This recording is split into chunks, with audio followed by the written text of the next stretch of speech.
It's a time of year that's supposed to feel fresh, but many of the same challenges the pandemic brought to schools are still showing up in class. Are we still safe returning back to campus, especially when we have a student body from all around the world? This week, we'll explore what districts are doing to try and prevent the spread of coronavirus, the challenge of getting more teachers into the classroom. Unfortunately, morale's really low among teachers right now. There's no other way to slice it. And the new approaches schools are taking to turn lessons into life skills. This is The Race. Welcome to The Race. I'm Chris Stewart. Mask mandates and COVID restrictions are getting a lot of the attention when we talk about education in America right now. But this weekend marks 20 years since September 11th, 2001. And we've come to Victorville, California to talk to someone who survived that day and is working to make sure the memory of 9/11 isn't lost in the classroom. For many of us, when we think back, I was reaching for letterhead when suddenly we heard kind of a muffled explosion and the building began to shake. much of our memory is defined by the images. And then it literally began to tip going in one direction. For Michael Hingson, etched into his mind is what he heard, sensed, and felt. The biggest problem that I face in the world isn't that I am blind, but because people think that because I'm blind I can't do stuff. On September 11th, 2001, Michael was preparing to lead a seminar at his office in the North Tower of the World Trade Center. We were on the south side of the building on the 78th floor. The airplane hit on the 96th floor. Michael went to evacuate. By his side, his guide dog, Roselle. Roselle wasn't giving me any indication that she was nervous. We cue off each other, we feed off each other. And the very fact that she wasn't nervous at all told me that whatever was going on wasn't so imminent that it bothered her. And that told me that we had time to try to evacuate in an orderly way. Elevators were too risky, so they went to the stairwell. Almost immediately getting to the stairs, I smelled something and I couldn't place it, but it was familiar. And it took me about 4 floors before I recognized that I'm smelling the fumes from burning jet fuel. Nearly 80 stories of stairs stood between them and safety. I kept saying to Roselle, "Good dog, what a good girl, keep going, what a good puppy." Survivors later told him just the sight of him and Roselle encouraged them to keep going. We saw you going down the stairs and talking to Roselle, and clearly you guys didn't have any problem with whatever was going on, so we just followed you all the way down the stairs. It took them 45 minutes to get down.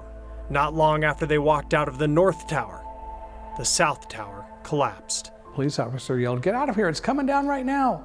Best way to give you an image of it, it sounded sort of like a freight train and a waterfall. You could hear metal clattering like freight train couplings and glass tinkling and breaking, and then this white noise waterfall sound of the building just pancaking straight down. With every breath I took, I could feel dirt and junk and debris going down my throat and into my lungs and settling. Michael and Roselle made it home safely.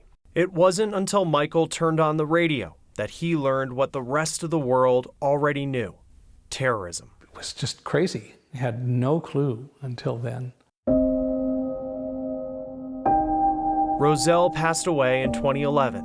Michael's book about their journey went on to become a New York Times bestseller.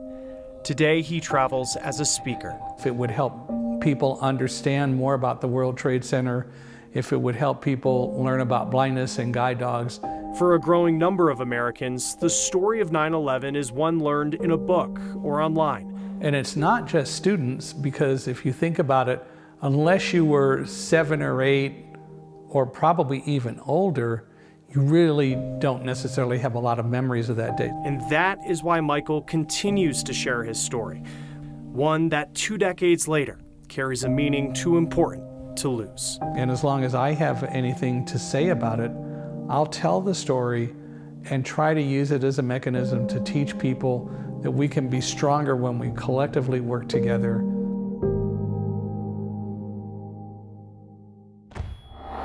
Dry ice, fans, and special sensors. A group of students is using all of this to keep their fellow students and teachers safe from COVID.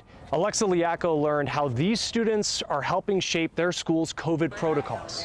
Fun day so far? It's a sight so many have waited for. What size shirt? EXO. College students are heading back to campus. But this year, going back to school comes with some changes. There's also masks up there. They're pretty cool. And one big worry. Are we still safe returning back to campus, especially when we have a student body from all around the world? These students have been on campus for weeks already, working to answer that question. Now I'm taking out the CO2 portable sensors. Their mission, help with a safe return to in-person learning for the 11,000 students at the University of Wisconsin, Eau Claire. We're in a public health crisis. This is a pandemic. It's a worldwide pandemic. We have to do something about this. With some help from their professors, students led by junior Danielle Zahn built an experiment. It started off as a small project. It kind of just exploded to really trying to evaluate the campus as a whole. They are testing airflow in classrooms, libraries, and labs to find out how well campus buildings are ventilated. The experiment uses dry ice to fill classrooms with carbon dioxide, the same gas we exhale when we breathe. Fans spread it all over the room to simulate a classroom full of students. Here's what they're looking for. In a real class, as CO2 builds up, if there are any sick students, COVID-19 will build up in the air too. These students are testing how fast the building's built-in ventilation clears the CO2 from the room.